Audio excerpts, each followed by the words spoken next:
All right, good morning. We're going to open up this formal session of the Yamhill County Board of Commissioners on September 25th at 10 a.m. Ken, you want to lead us in the flag salute? I pledge allegiance to the flag of the United States of America and to the republic for which it stands, one nation, under God, indivisible, with liberty and justice for all. Thank you for that. Calendar session, item C. Do we have any corrections No. or additions? Public comment, item D. I'm going to make sure that you guys saw the public comment that was submitted into the packet. Correct. And Ken, can we get that to the appropriate department to answer those questions for them? Okay. And then we have, if anybody else has public comment, there is one signed up now, but if there's anybody additional, fill out the tan papers. And if there's anybody online, raise your virtual hand.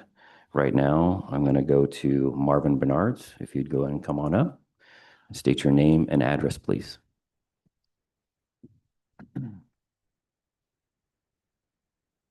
Marvin Bernards, 1301 Melrose, McMinnville. Good morning, commissioners. Good morning. Good morning. Excuse me.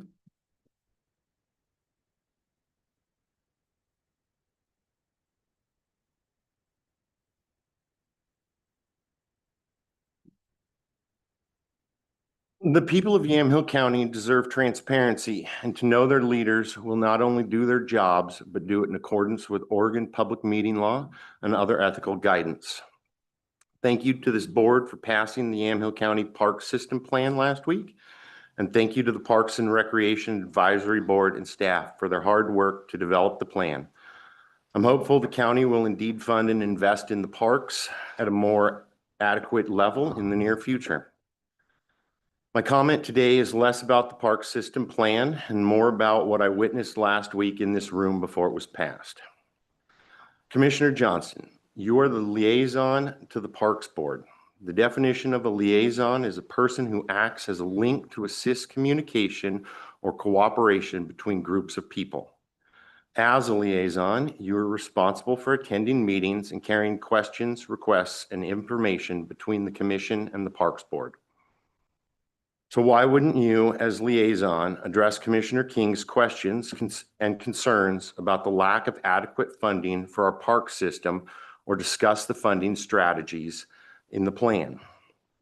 Instead, you criticized Commissioner King for not attending Parks Board meetings and repeatedly told him he needed to attend if he wanted to know what's going on or have his questions answered. That's troubling for three reasons. First, it highlighted the absence of the professional courtesy and cooperation the citizens of this county rightfully expect from their county commissioners, especially someone serving as board liaison. If this is how you treat your fellow commissioners during a public meeting, I question if there's any collaboration happening with people that you have a slightly different perspective than you. Is the withholding of information and dismissal of valid concerns and questions how things usually get done? Second, it's hard to understand why any elected official would not want to discuss viable funding strategies in advance of passing a plan, or what is the purpose of the plan without a committed revenue strategy. This seems like the responsibility of passing a plan, and the boardroom seems the appropriate space. It's also in line with other plans that have come before the board and openly discussing concerns of budget and revenue streams to support them. Third, your insistence that Commissioner King join you at the Parks Board meeting creates real legal risks for the county, for Commissioner King, and for yourself. The Yamhill County Board of Commissioners has only 3 members. If 2 of those members attend a Parks Board meeting together, that constitutes a quorum of the board. Under Oregon Public Meeting Law, specifically ORS 192-610 through 690, that transforms what should be a Parks Board meeting into a Board of Commissioners meeting, requiring notice, an agenda, and compliance with all other public meeting requirements. This is the commission noticing Is this commission noticing with an agenda every time a meeting outside of this boardroom that 2 or 3 of you are attending? Neighboring counties and other elected boards in this county hold informal and work sessions to have these exact types of conversations. If you do not have work sections, the implication is that you're having conversations behind closed doors, with the clear exception of Commissioner King. Encouraging other commissioners to attend advisory board meetings alongside you is not just bad judgment and defeats the purpose of the liaison structure. It risks placing the entire county in violation of public law or of state law. That kind of casual disregard for legal obligation undermines public trust and exposes the county to potential challenges and liabilities, as other county committees have already learned through expensive legal challenges. Commissioners, if you want to fulfill your liaison role responsibility, start by respecting all your colleagues and the law. Carry their questions forward, bring back answers, and represent the board with professionalism, rather than trying to shame or pressure other commissioners into situations that could harm the county and the people you serve. Thank you. Thank you. Thank you. All right, if there's any other comments, raise your virtual hand online. Excuse See, me, I want to jump in here if I can. Can I get a clarification from our administrator on how that works? I know that you've always maintained and said publicly that any commissioner can show up at any advisory group or anything that another commissioner is liaison to. Can you just go over that again for clarification? Yeah, and I'll probably look to Christian to also help with the the legal portion of it. I got this question a lot this week and asked this Right. morning. So with regards to, I mean, the Board of Commissioners established areas of liaison, so then there's a primary contact to a specific department or area, board or commission that may be established by the board for all the committees that are advisory to the Board of Commissioners. There's nothing that precludes any individual commissioner from reaching out and interacting with those committees or with staff if the intent is to solicit information on something that may be coming before the board, or just to have general discussions or information. And whether that's with staff or with a board or commission, there's no limitations on that. So if a commissioner were interested in a particular area and had specific ideas on a particular, whether it's a function of county government, a specific advisory group or a specific plan or something, it would be advisable or it would be allowable for them to go to these meetings to get that information prior to coming to a board meeting. They could just go to them. There doesn't have to be any. Right. Okay, so that Any is correct. notice? If they, Or what were you gonna say? There's no notice? no, what I was just going to say is just to clarify that if a commissioner were interested in that particular area, they could go to those meetings to get information prior to coming to the board and making comments. That's just what I'm trying to get to. Yeah, I would just say it's no different that if you as an individual see something on the agenda, like a parks plan, you could reach out to Mark, you could reach out to me, you could reach out to Travis, you could talk to individual members of the Parks Board, you could call the consultants who worked on the plan, whatever an individual commissioner feels like they may need as far as to make an informed decision, you have the ability to outreach and observe and attend a meeting and pose questions. Okay, and so I know that you hold these regular chat with the chair meetings. Have you ever attended any of those? Yeah, I asked Commissioner Johnson if it would be okay, and I think it was on the on the joint calendar, and just to see what it was. that he Sure, talked no, about. I guess my point is that any of us can go to, so in other words, I'll be at CPRD tonight. Mhm. If there was an interest about what's going on with Crabtree Park or something, Commissioner Johnston or you could join that. Right. And that would be something we would just make sure we got that word out. But Right. I've. My concern, oh, sorry. No, I was just going to say that over the years that I think all of us have gone to each other's liaison meetings because we used to move around a whole lot more than we do now. Mhm. But I've been to other meetings, whether it's planning or whatever. So it's not like we can't go if we were interested enough to go. My concern is, and I think that, you know, when I've had lots of, you know, from mayors to just citizens that asking, you know, about those OGAC rules, that, you know, the way that it is perceived is that it is, if there's two of us, then it's a public meeting, we have a quorum, right? And I think that that's not entirely true. My concern is, after, especially going through the training, is that if I start to give an opinion or at one of those advisory committees, then, and another commissioner is there, then we start to get into something that I would be concerned is a gray area. So, or be in violation of OGAC rules. So I think it would be great if we could have a discussion on maybe the best way to do that, to have these conversations of if I have questions. And to me, I think it would really be great to just go to the staff member, as Ken had said, or to the department head, and have that conversation, or the board chair of the advisory committee, and have that discussion in this room, rather than have the discussion in a different part that maybe isn't videoed, or you know, I know they take minutes, and they are public meetings, you know, we are allowed to be at them, but from a transparency point of view, I think it would be best if we had it here. If you guys have a different opinion of that, I'd love to hear it, but. Well, I know over the years we've had this question so many times on what exactly it means.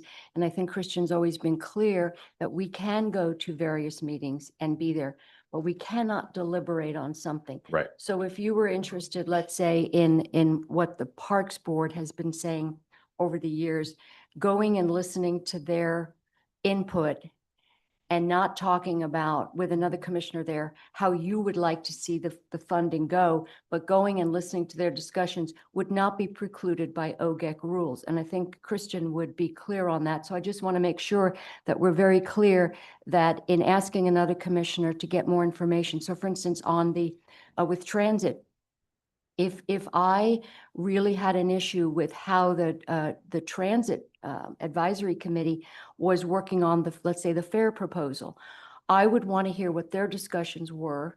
If I were going to have a real strong opinion on how things needed to change, that could be done as long as I was not there with another commissioner deliberating on how we were going to vote. So deliberation, voting is different than going and being involved and getting information prior to. And I was caught off guard last week by just go to the board meeting. And that was really where my, you know, misunderstanding was that, well, if I go and I have questions and you know, if I want to have the conversation, then we're in violation, right? And so how do you best want to do that? If I have questions, do I say, Commissioner Johnston, I have questions for the October meeting. Do you mind stepping out so I can go? And We've done that before. Is that how you want All to right. do that? All right, this is fine. We're getting off on a tangent here from a public comment. If you have any concern, I don't have any concerns. I feel totally confident in what I've done and what I'm going, you know, keep doing with my meetings. I feel totally confident for you coming, but if you are concerned, I'd reach out to Christian, have a one-on-one with him. Right. Just get your concerns, you know, satisfied. I feel good. If Mr. Bernards has concerns, there's avenues for him to get that addressed through OGEC. I am content in what I do for my meetings. I'm content in what I told you last week. Mhm. I would suggest that you reach out to Christian and just put your mind at ease. And I did And this morning, and that's what I'm asking is, how do you want to proceed? Because I I think would that proceed just how I told you last week. so and- us being there together. Sure, And as long as we're not debating it, and if you feel like you need to put it on the calendar, then I'd put it on the calendar, but But I think my concern is that if we're there together, long as we're not debating, then it's fine. I know, but if I have questions and we're having a Then conversation. then you're gonna have to wait till next Thursday. Write it all down. Yeah, it's the discussion and deliberation. Yeah, that's where, piece. and So did Christian tell you that when you met with him? no, we're having this right now with this conversation. He said, out of abundance of caution, do that, notice it. And you can have the conversation there if you're noticed, but I still feel like from going through the conversations, I'm still uncomfortable with having those. So you're uncomfortable with it. You talked to Christian, you're still uncomfortable with it to where you felt you like you needed to bring it to the public and have this conversation here and reach out to Mr. Bernards and have him make a public comment? I guess I'm I didn't reach confused. out to Mr. Bernards to have him make a public comment. I see. But yes, I do. I think that his. So you weren't and- satisfied and- with, No, with, and Commissioner Christian. Barrett was the one that brought this conversation and I'm asking for clarification. I see. So you In a didn't, public get- manner. so you that didn't we- get clarification from Christian. I got this question a lot this week. based Did on you this. get clarification from I got- Christian? Do you want to keep interrupting me? I got clarification and I'm trying to bring it into a transparent public meeting on what that is. And I still feel uncomfortable with if I go to a meeting and speaking, where do I start to cross that line? And that's where he couldn't give me a clear answer. Well, Okay, what we well, you're what we gonna- talked about was out of what the board could do in a situation like that would be to simply notice, for example, an upcoming Parks Board meeting as a potential special meeting also of the Board of Commissioners. And then you would have the ability to have Absolutely. additional You could discussion. literally right now just notice all of them, put Yeah. them all on the joint calendar. Just do that right now. Yeah. And it solves all of our. They are on my calendar. Perfect. Put them on the joint calendar. So I wouldn't want to talk to Ken about exactly what that would mean in terms of making sure that we are in compliance with the notice requirements for each of those meetings and making sure that we. I have just, the- I think it's, I think it's unnecessary. I'm sure we'll find out from OGEC soon where we should be on this. I feel comfortable with what I'm doing, but to be safe and transparent, notice them all, put them all on the joint calendar, and then this conversation goes away. Does that make you feel comfortable if we just notice Yeah, I mean, every if it's- single? if it's noticed, I think that is the abundance of caution, but I mean, I think we can all agree that with OGEC's rules start to get cloudy on what exactly we can do. They're not cloudy. Well, I mean, I've asked this question at the trainings and they couldn't give me a straight answer. Yeah. Well, So- you just got a straight answer. It is. Don't deliberate. It is an evolving area and it is an area where other governing bodies, including ours, have had questions and concerns as OGEC sort of navigates this new area with regard to serial communications and what is or isn't considered a public meeting. So, but I think the advice that as far as I have been able to discern, as long as you're able to attend social gatherings, you're able to be present, but as long as you're not discussing or deliberating without having gone through the proper notice requirements. Now, additional notice would also require additional minute keeping and recording and tracking. So that could be an additional step that we'll have to Yeah, work that through. just If doesn't the feel like idea is to sort of notice more of these as potential special sessions, special meetings of the Board of Commissioners. Pretty clear. I was clear for a minute, but now I'm. It's fine. I feel comfortable with what I'm doing and how Right. I go to my different liaison duties. You're more than welcome to be at those meetings. Just because we're liaison to certain departments doesn't mean that you can't come to them. I think that clears all that up. We'll see what else comes after this. Hopefully you're comfortable. If you're not, I'd suggest that you reach back out. to Because, Christian you know, again. I do want to clarify that all of our advisory boards and various committees that we do have are subject to public meetings laws. They're noticed, there's minutes, agendas, all of that. You know, it's just that each one, whether it's Planning Commission, Parks Board, RIAC, those are noticed. They're recorded, there's minutes, they're open to the public to attend. So we do that. But they're not noticed as a meeting of the Board of Commissioners. Right, and that's the direction. So, and the purpose of the joint calendar is not a notice. We do the joint calendar, a longstanding practice, as a means to advise that potentially a quorum or the board is going to be attending a function or an event that we're doing the notice, but at the same time, that's not intended to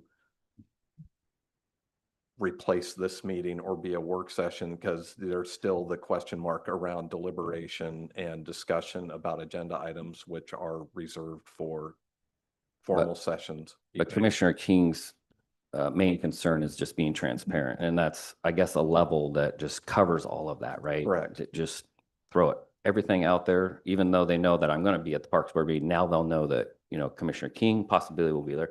Commissioner Sterrett could possibly be there. I Correct. would just do a blanket, list Yeah. it all if he's concerned about it being transparent and just Yeah, call it good. and there's clear consensus, and if the wish of the board is we include boards and committee meetings on the joint calendar, we can do that. I just wanted to clarify that Yeah, that's great. we're not posting a separate agenda or deliberation or doing additional notice requirements.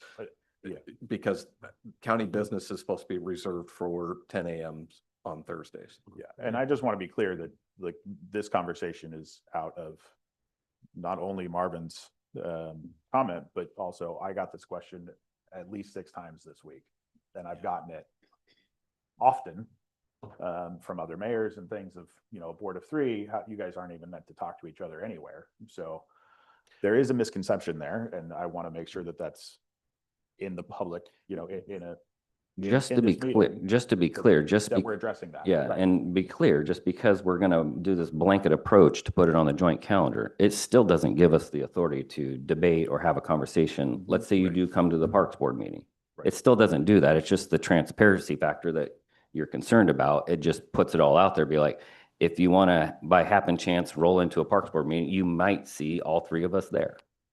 That still doesn't allow us to debate anything, which I am fully well aware of. So Mhm. I feel good with what I'm doing. And if you guys are good, we're going to move on. Okay, Okay. sounds good. Thank you. Department updates. Jessica, good morning. Before we move far from public comment, there was a hand raise online. Is there a public comment online? Can you promote them, please? Out to talk. Sandra, can you hear us? Yes. Can you hear me? Yes. Great. Go ahead. Good morning, commissioners. I actually tuned in today, and I've watched several meetings over the last year on Zoom, either during or before, during or after. And I really appreciate hearing these types of discussions in a public forum where it's videotaped and we can get these things. Last week's questions by Commissioner King, I thought were appropriate because I know you guys are all busy. You folks are all busy. You've got different responsibilities. I'm assuming that if there were not an importance for each commissioner to be a liaison to a certain committee, that there would be no liaisons. And so I agree with the idea that it is important for a liaison to bring information back to the general meeting or be someone that a commissioner could go to about that, so that each commissioner didn't have to go to every single other different meeting in order to get the information and then to put it out there for the public to hear. I would love to know where the funding mechanisms are coming. I can't attend every single meeting. And so when a commissioner brings that question up at the Board of Commissioners meeting on Thursday at 10 o'clock, which I can attend, then I have the opportunity to conveniently get that information. I also just want to say that I'm a little tired of the 2-on-1 kind of aspect of this commissioner makeup. You all 3 are supposed to represent all of us, and yet it is consistently evident that you and Commissioner Sterrett, Commissioner Johnson and Commissioner Sterrett have an issue working with Commissioner King. That undermines the running of this county and doesn't work in the benefit of me and every other resident and taxpayer. I would like to see less bullying of Commissioner King and more cooperation. Thank you very much. Thank you. I disagree. And also, if you go back and listen to the video from last week, we give updates about our liaison duties and meetings that we have. And I definitely touched on the funding aspects and where we're at with the Parks Board. So I disagree. We're going to move on. There is no more comments. Welcome, Mrs. Beach. Good morning. Thank you, Chair and Commissioners. When I was preparing for my update this morning, I couldn't believe I hadn't given an update since October of 2024. Time flies, and I have so much to speak to you today about, but I will be, in the interest of time, I will limit my comments as well. So for the record, officially, my name is Jessica Beach. I am the Director of Yamhill County Department of Community Justice, which oversees our adult parole and probation department, our juvenile probation department, and newly named our Yamhill County Youth Services Center, which is our 24-bed youth detention facility. So I'm going to start with the lesser fun news. We'll start with the adult division. Wanted to talk to you about what the final outcome was with regard to the community corrections budget at the end of the long session. So I will just share with you that we really started out in a very great spot, meaning the directors, our association. We, for the first time, had an executive director, retired Under Sheriff Jeff Wood from Marion County, who we believe had great relationship with the legislators. We had a new lobbyist. We had the support of the Sheriff's Association, DA's Association. We had AOC in support. We had the support of the police chiefs. And quite frankly, the governor's recommended budget, when released in January, was really exciting for us because it actually accounted for a portion of the actual cost study, which is statutorily required every 6 months to determine what baseline funding should be for community corrections. So unfortunately, in April, the Department of Corrections Community Corrections population forecast was released and was not as favorable as we had intended. So you may well be aware, but unfortunately, we ended up at baseline funding of 279, which was $52 million less than the governor's recommended budget, and actually 60 million less than what the actual cost study said community corrections should be funded at. So I will just assure you, there's been a great deal of discussion across the state amongst the directors talking about, how do we go about continuing with our business when we see biennium to biennium, just an increase, a decrease, increase. It's very difficult to build sustainable programs when you're dependent upon that funding. And I should mention, just for the record, our adult budget is approximately 94% state funds. We are fortunate that we do receive a county allotment, and not all counties do, for unfunded supervision of misdemeanors. So we sincerely appreciate that. But for most counties across the state, the DOC funding is really essential.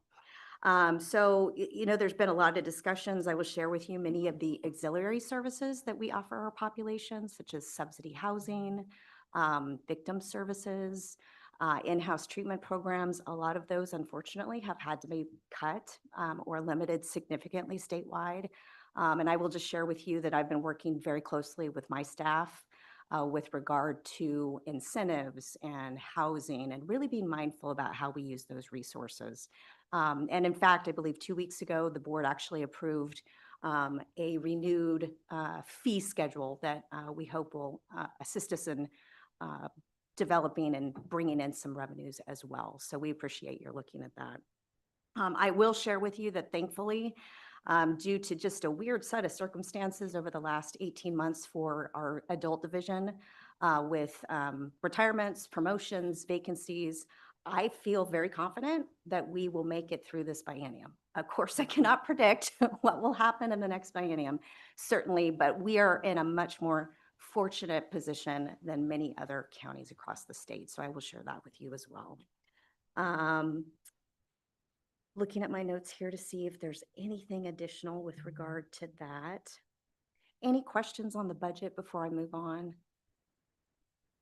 Again, just wanted to share, I sincerely, we appreciate all the support. I understand AOC was very instrumental in providing support to the legislators with regard to our budget, but it is what it is. The end of the session ended up a little chaotic, for sure. Wanted to share with you, I'm happy to report that the Local Public Safety Coordinating Council met yesterday. Commissioner King was in attendance, and the 2025-27 Department of Corrections biennial plan for Yamhill County was approved. and is fact on your agenda for your approval for submission today.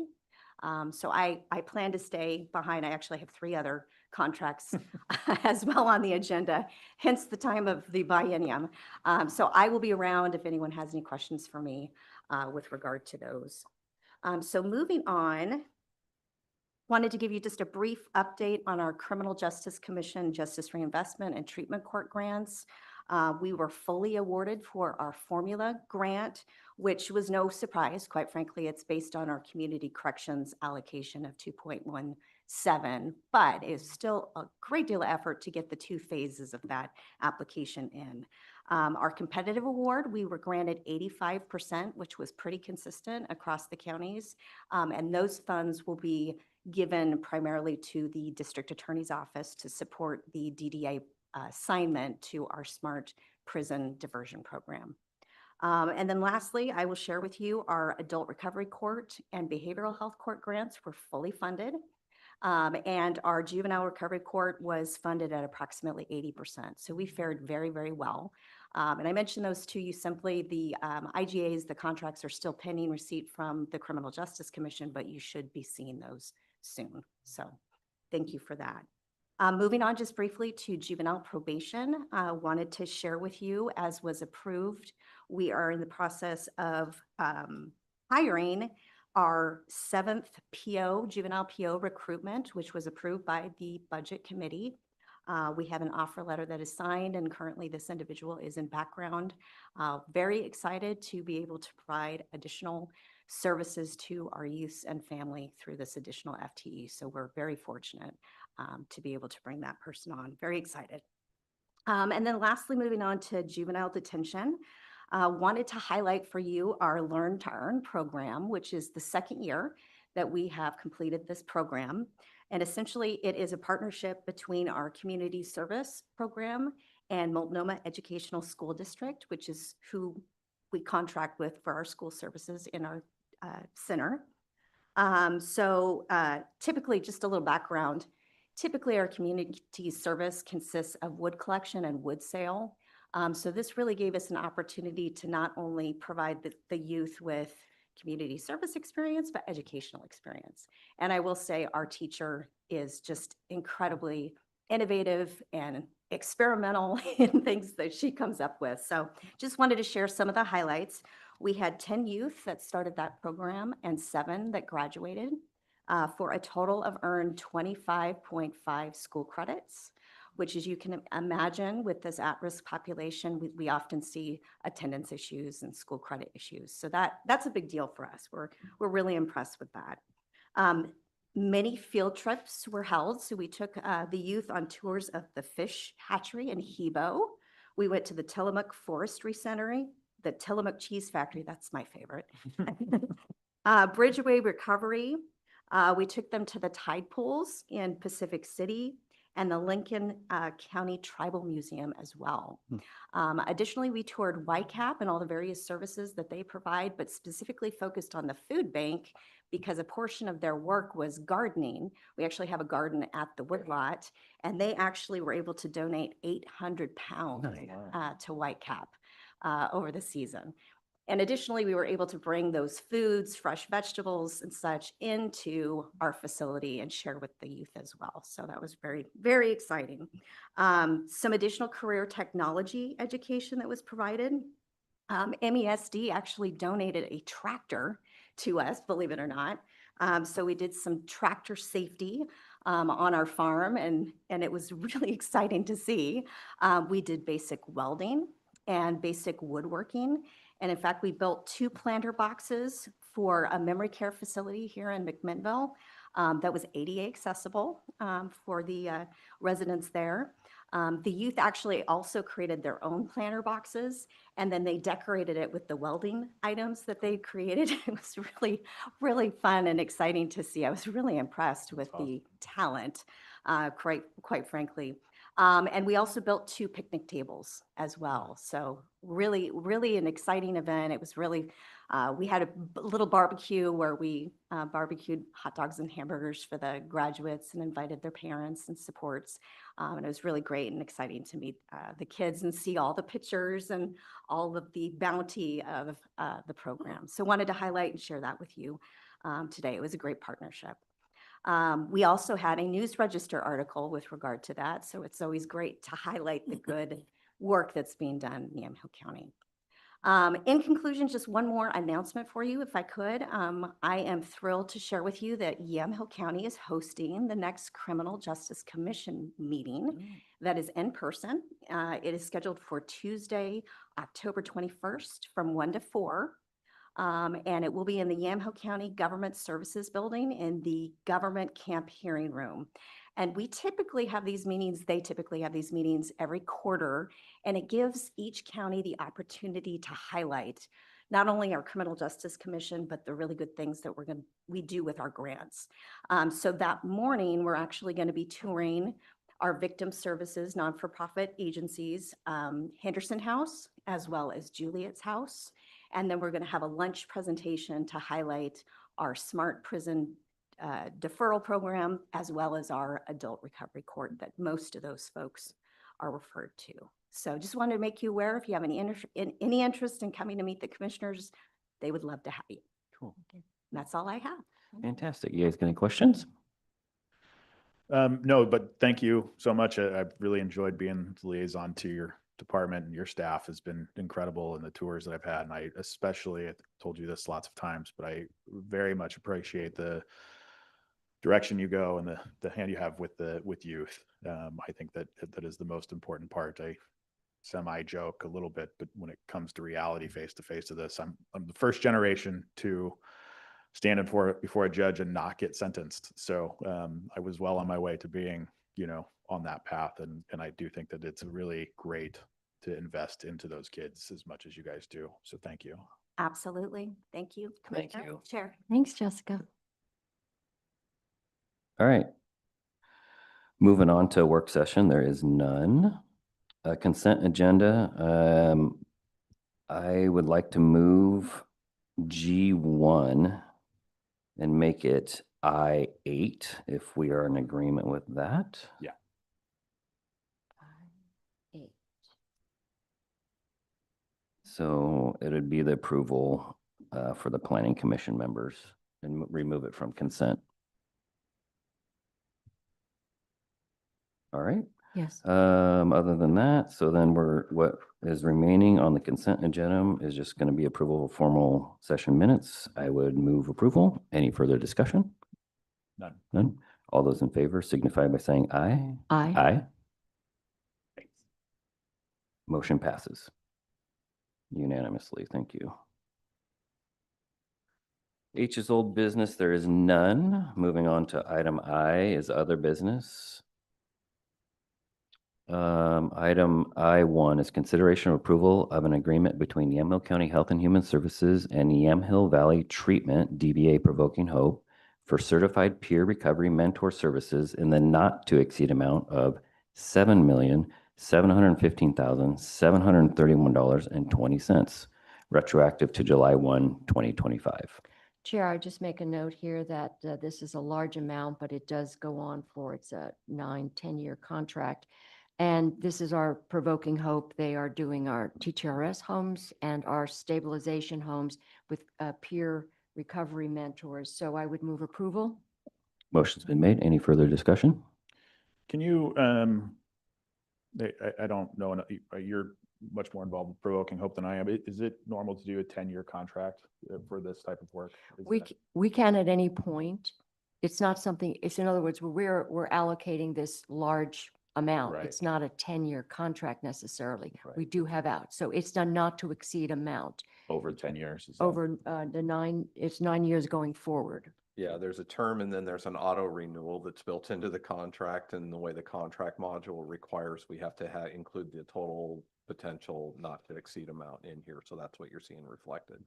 we can, in other words, if we decided to end the contract, we have. Okay. What Correct. is the? Just that's a large number for a long time and I. Yeah, no, we can get out at any, we can Yeah. get out There's prescribed. termination language included in the contract. Thanks for that clarification. All right. I made a motion. Okay. Yep. Motion's been made. Any further discussion? No? All right. All those in favor signify by saying aye. Aye. Aye. Motion passes unanimously. Thank you. I2 is consideration of approval of amendment number 14 to agreement number 026028 between Yamhill County Health and Human Services and the Oregon Health Authority, Board Order 24-029, in the amount of $15,250, retroactive to July 1st, 2025 through December 31st, 2025. Chair, I'd move approval. Motion's been made. Any further discussion? None. None. All those in favor signify by saying aye. Aye. Aye. Motion passes unanimously. Thank you. Item I3 is consideration and approval of the Yamhill County Department of Community Justice 2025 to 27 biennial plan. Chair, I would move approval. Motion's been made. Any further discussion? I have one question for Jessica. I'm glad that you're still here. On your biennial budget here, you talk about the carryover, and you've got the variety of different funding streams and sources, and that was 765,000. So in other words, those were grant funds that are restricted, and but you're still putting them down as carryover for this budget. Yes, so to clarify, with Department of Corrections budget specifically, so that's our grant and aid, Measure 57, it may even say FSAP on there, Yes. which is not funding that Yamhill County receives. So with Department of Corrections grant funds only, we are allowed to carry those funds over. So those are the remaining funds from 23-25 Okay. that we're able to bring over. And again, because of the vacancy savings that we've experienced. Got it. Correct, yeah. So any underspending in that, it doesn't lift the restrictions. The funds are still restricted. You just carry over to the new fiscal year, and we have the ability to do that. Okay. All right. Thank you. Cool. Any further discussion? None. None. Motion's been made. All those in favor signify by saying aye. Aye. Motion passes. Thank you. Unanimously. Thank you. Item I4 is consideration of approval of intergovernmental agreement number 6923 between Yamhill County and the State of Oregon Department of Corrections for the funding of post-prison felony supervision retroactive to July 1st, 2025 through June 30, 2027. I move approval. Motion's been made. Any further discussion? None. None. All those in favor signify by saying aye. Aye. Motion passes unanimously. Thank you. Item I5 is consideration of approval of intergovernmental agreement number 6955 between Yamhill County and the State of Oregon Department of Corrections for the funding of intensive supervision and treatment support of the M57 population retroactive to July 1st, 2025 through June 30, 2027. I move approval. Motion's been made. Any further discussion? None. None. None. Okay. All those in favor signify by saying aye. Aye. Okay. Motion passes unanimously. Thank you.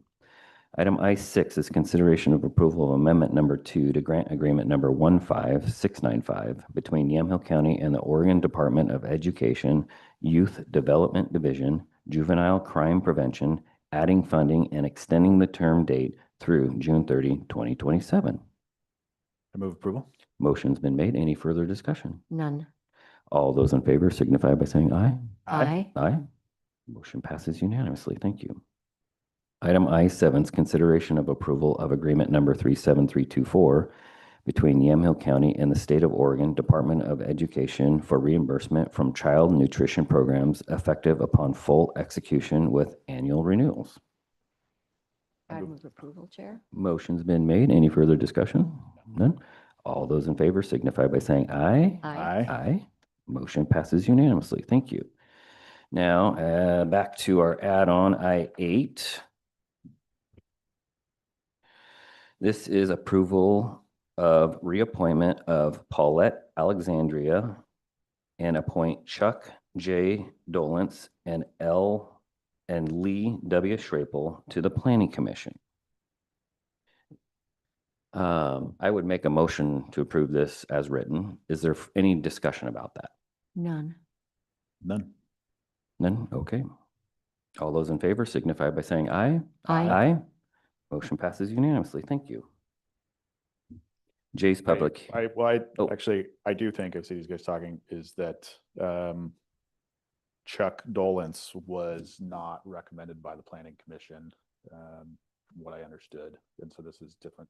Did something? The vote rank, so Chuck had two, Lee was top vote getter. There's two empty positions, kind of. Matt actually said he'd stay on until a replacement came.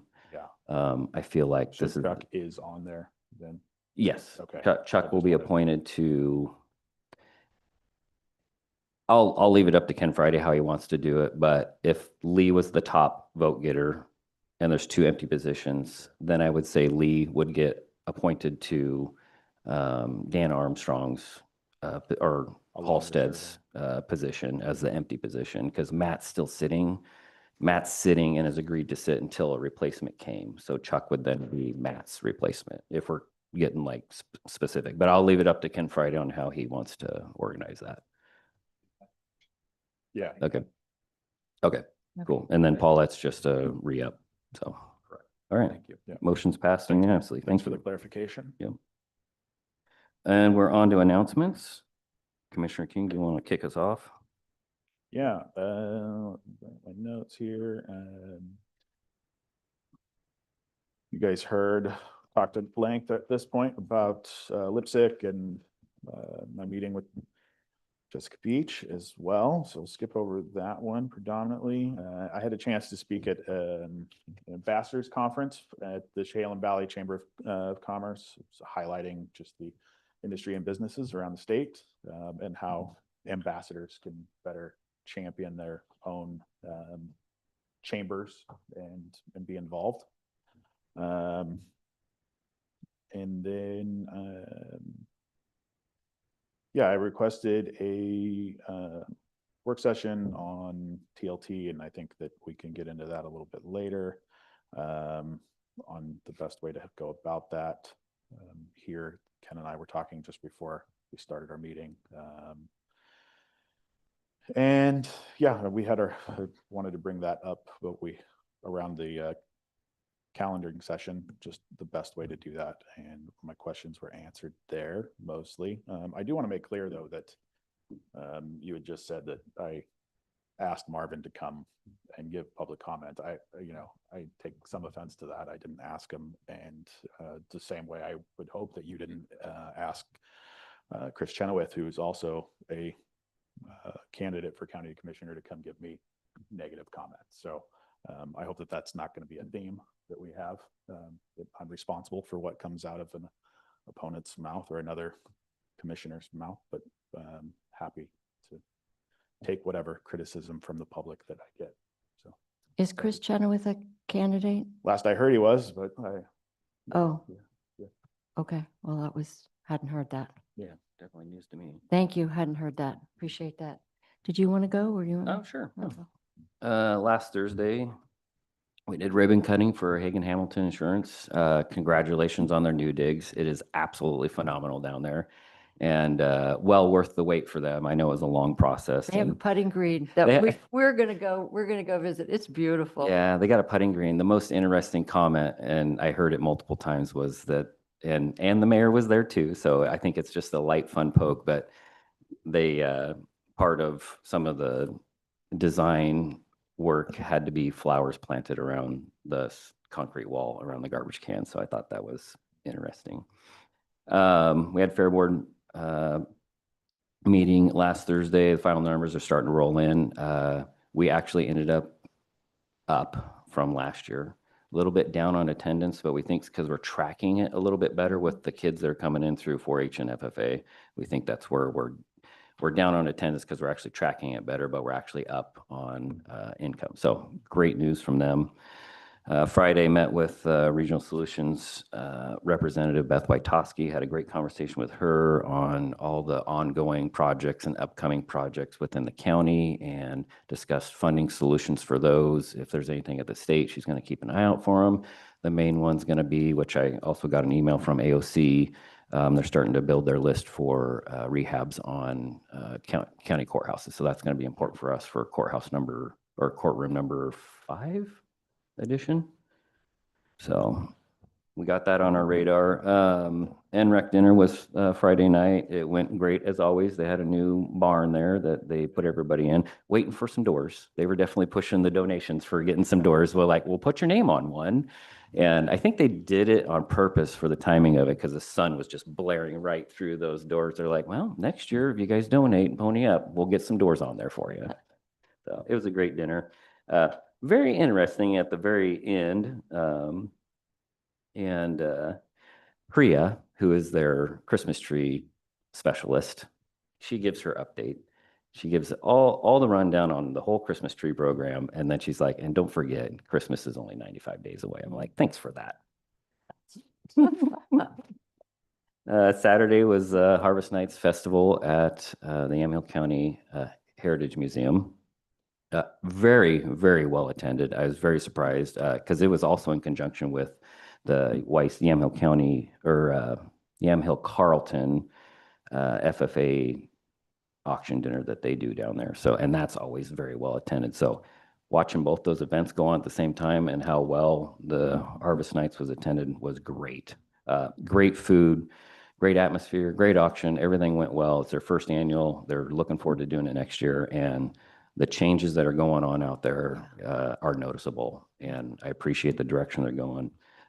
They did change the name. It's now Yamhill County History Museum.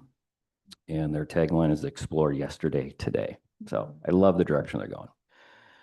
Monday, we kicked off a 3-day parks, for lack of a better term, parks tour. It's for the Yamhill Rivers Access Project that we've been working on for about 2 years now. It's just slowly chipping away. We're getting to basically the last 3 days was to assess all the different park sites in 2 counties, our county and Polk County, and trying to decide if they fit into an access plan that we're building. So it's still in its very infant phases. We're trying to discuss what it looks like as far as the public outreach portion of it and when that should come along.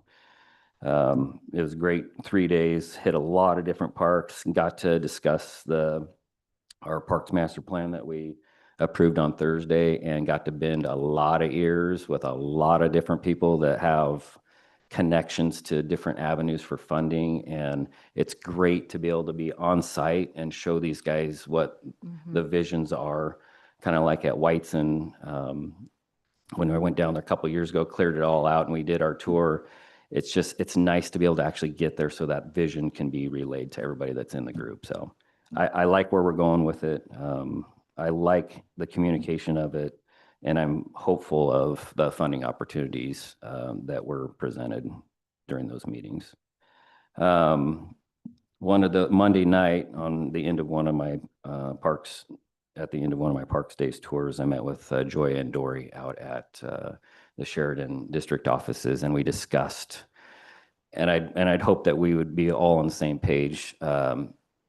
They're really getting to the point where we need to start pushing with every meeting that we go to with any state rep or a senator or whoever we may have that we can bend their ear to start really bringing that focus to the top about funding for that CTEC so we can get it to the next level.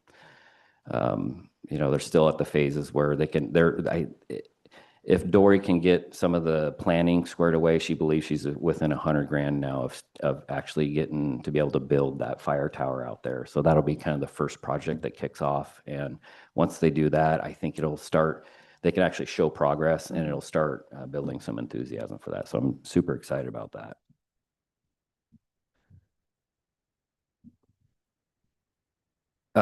Today, I'm going to be headed to the Association of Oregon ONC Counties meeting. It's going to be a 2-day thing. So tonight and then tomorrow. That will actually be one of my first meetings for that. So interesting to see what those are going to be all about. I know we get, I think, around $100,000 a year into that fund. So it'd be nice to actually see that group and how they interact with each other. I got COG board meeting this afternoon, and chat with the chairs next Thursday at 6 p.m. at the Government Services Building. And that's all I got. If I may, before Yeah. we go too far about Yeah. the courthouse improvement, if there's any commissioner, there's some requirements attached is, because I know that was also a solicitation trying to see if there was interest to serve on the committee. And I know that there's, this is going to be like one of the first times that, because we're actively working on plans right now for, it's part of the larger facilities plan for, addressing the needs of the courts with an additional courtroom and some further improvements on the building. And so my team is diligently working on that. So then we're ready for when that solicitation opens in December. But at the same time, there was a solicitation looking for people to sign up to serve. There seemed to be a caveat about if you're on a replacement project, but we're not looking at replacing the courthouse. We're looking at doing improvements. I don't know if that means anything, but if there's questions, or if individual commissioners want me to reach out and get more information, I'm happy to do so. But as you were mentioning before, we are actively, ever since tax and assessment moved out of this building, we've been working with an architect and looking at design options. And so we're really hoping to have something to submit, because it's going to be a very intensive, lengthy Expensive, process. I RSVP'd to go, and I'll follow up with Justin as well and say that we are planning on putting a plan together for some remodel, but not a replacement. Correct. As well. So Cool. Thanks. Interesting to see our rating on that with all the others, especially when you look at those who have just been replaced. I had questions because I don't know where that came, and then I saw it was from 2008. Yeah, and I thought, okay, why is Clackamas County? Yeah. And they've got a brand new one, It's so, like, come on out. yeah, I know. Doesn't make any sense. But anyway, okay, thank you for that. Got some good news finally, back when TVFNR was asking us to support the annexation. I went through the community academy out there, and we looked at one of the locations for an additional fire station out on Dock Road. And that didn't happen for the longest time. We just got word that they do have a site for the rural station in Newburgh, which is going to be really a game changer for folks who live out in that area. And just an update, tomorrow I'll be touring Stratus Village with the board, with Housing Authority, just to see what the progress is. They're ahead of schedule, which is pretty exciting. And we had our board meeting the other night. We got an update. They are beginning to take applications, and they are about to receive occupancy for the first 3 buildings in November. And we got an update on some of the grant funding for rehab programs for housing for veterans and things like that.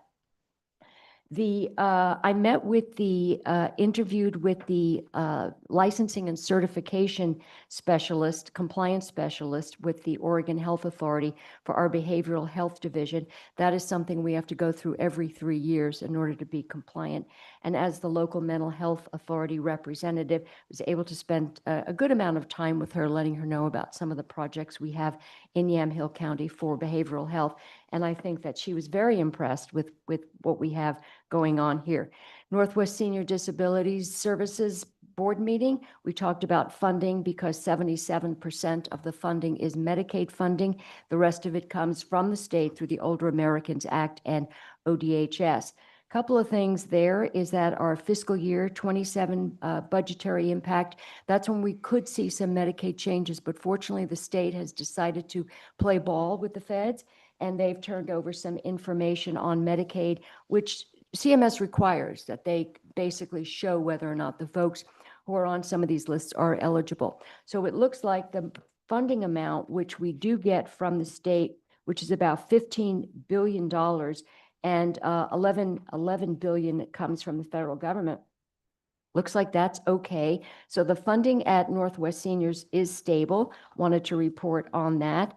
Got some information on the interactive map that shows the opposition to the governor's $4.3 billion road tax, which I believe they're voting on tomorrow. Is it the 29th? Monday.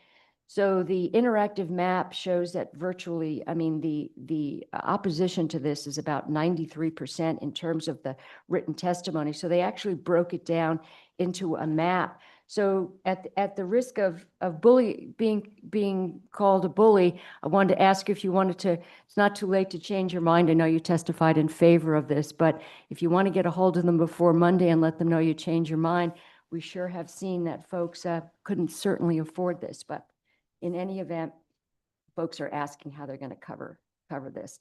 What else did I want to report on? Oh, lots of memorials and vigils in our community this weekend for Charlie Kirk.